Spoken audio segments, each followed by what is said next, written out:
दोस्तों, कैसे हो आप सब। I hope you all are fine. तो आज की कहानी बहुत ही ज़्यादा मज़ेदार होने वाली है। आज की कहानी भी तेनाली रामा की एक कहानी है।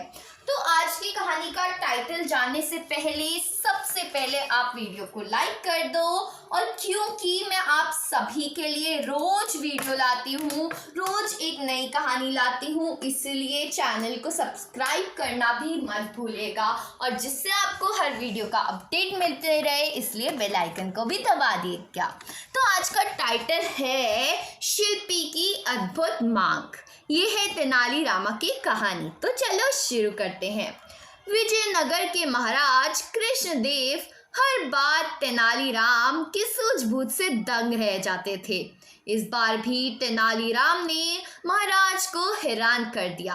दरअसल एक बार महाराज कृष्णदेव पड़ोस के राज्य पर जीत हासिल करके विजयनगर लौटे और उन्होंने उत्सव मनाने की घोषणा कर दी। पूरे नगर को ऐसे सजाया गया जैसे कोई बड़ा त्योहार हो। अपनी इस जीत को यादगार बनाने के लिए महाराज कृष्णदेव के मन में विचार आया कि क्यों ना नगर में विजय स्तंभ बनवाया जाए।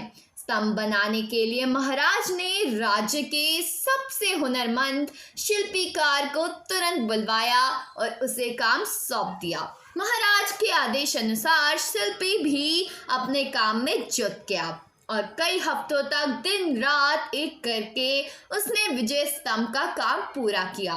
जैसे ही विजय स्तंभ बनकर तैयार हुआ तो महाराज समेत दरबारी व नगरवासी शिल्पीकार की कला को देखकर उसके कायल हो गए। शिल्पी की कारीगरी से प्रसन्न होकर महाराज ने उसे दरबार में बुलाया और इनाम मांगने को कहा। इनकी बात सुनकर शिल्पीकार ने कहा, हे महाराज, आपको मेरा काम पसंद आया। मेरे लिए यही सबसे बड़ा इनाम है। आप बस अपनी कृपा मुझ पर बनाए रखिएगा। शिल्पीकार का जवाब सुनकर महाराज को खुशी हुई, लेकिन उन्होंने जिद पकड़ ली कि वह शिल्पी को कोई न कोई इनाम ज़रूर देंगे। महाराज ने शिल्पी से कहा कि उसे कोई न कोई इनाम मांगना ही होगा। महाराज की इच्छा को जानने के बाद दरबार में मौजूद अन्य दरबारी शिल्पीकार से कहने लगे कि महाराज खुले मन से तुम्हें कुछ देना चाह रहे हैं, तुम जल्दी से मांग लो। शिल्पीकार अपनी कला से माहिर होने के साथ ही स्वाभिमानी और बुद्धिमान भी था। शिल्पी को लगा कि अगर वह कुछ नहीं मांगता तो महाराज नाराज हो सकते हैं। अगर वह कुछ लेता है तो वह उसके स्वाभिमान और उसूलों के खिलाफ होगा। ऐसे में कुछ देर सोचने के बाद शिल्पीकार के साथ लाए अपने औजारों का झोला खाली किया और खाली झोले को महाराज की तरफ बढ़ाते हुए कहा कि इनाम स्वरूप इस झोले को दुनिया की सबसे बहुमूल्य वस्तु भर दी जाए। शिल्पी की बात सुनकर महाराज सोच में पड़ गए कि ऐसी कौन सी वस्तु है जो सबसे बहुमूल्य है।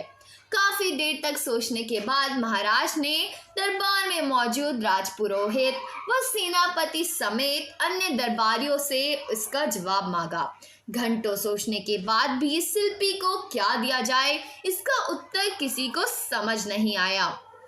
किसी से भी संतोषजनक जवाब न मिलने पर महाराज झल्ला गए और शिल्पी से कहने लगे कि इस दुनिया में हीरे जवाहरात से बढ़कर और क्या कीमती हो सकता है। चलो, मैं तुम्हारा ये झोला उसी से भर देता हूँ। महाराज की बात सुनकर शिल्पी ने इनकार में सिर हिलाते हुए कहा, नहीं महाराज, हीरे जवाहरात इस दुनिया में सबसे कीमती नहीं है। मैं वो कैसे ले सकता हूँ। संयोगवश उस दिन तेनालीराम दरबार में मौजूद नहीं थे। किसी से भी समस्या का समाधान न मिलने पर महाराज ने तुरंत तेनालीराम को बुलाने का आदेश दिया। महाराज का संदेश मिलते ही तेनालीराम तुरंत दरबार की ओर निकल पड़े। रास्ते में ही सेवक ने तेनालीराम को महाराज की चिंता का कारण बता दिया। दरबार पहुंचते ही तेनालीराम ने सबसे पहले महाराज को प्रणाम किया और फिर सभा में मौजूद अन्य लोगों का अभिवादन किया। महाराज की व्याकुलता को देखते हुए तेनालीराम ने सभा में ऊंची आवाज में कहा, जिसे भी सभा में दुनिया की सबसे बहुमूल्य वस्तु चाहिए वह सामने आए। तेनालीराम की बात सुनकर शिल्पी आगे आया और अपना खाली झोला तेनालीराम की ओर बढ़ा दिया। शिल्पी कार से झोला लेकर तेनालीराम ने उसके मुंह को खोला और हवा में 3-4 बार ऊपर नीचे हिलाकर थैले के मुंह को बांध दिया।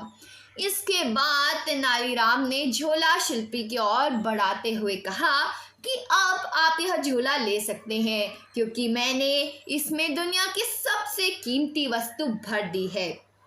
शिल्पीखार ने भी झोला थामते हुए तेनालीराम को प्रणाम किया और फिर महाराज से अनुमति लेते हुए औजार उठाकर सभा से चल दिए।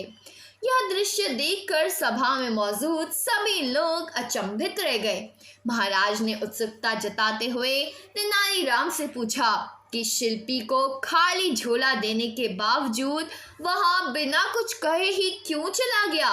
इससे पहले उसने हीरे जवाहरात जैसे कीमती सामान को बहुमूल्य मानने से इनकार कर दिया था।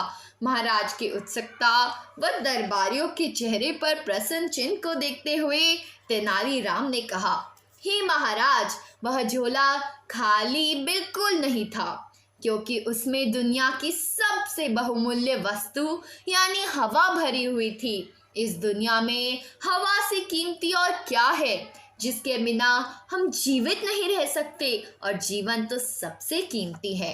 तेनालीराम का जवाब सुनकर महाराज खुश हो गए और उसकी पीठ थपथपाने लगे।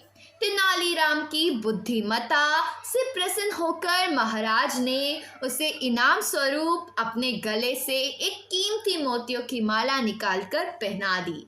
तो दोस्तों, आज की कहानी तो यही थी, और कहानी से हमें एक सीख भी मिलती है। इस कहानी से हमें यह सीख मिलती है, तो चलो पहले बता दूं, इस कहानी में 2 सीख मिलती है। पहली यह कि धन से स्वाभिमान नहीं खरीदा जा सकता।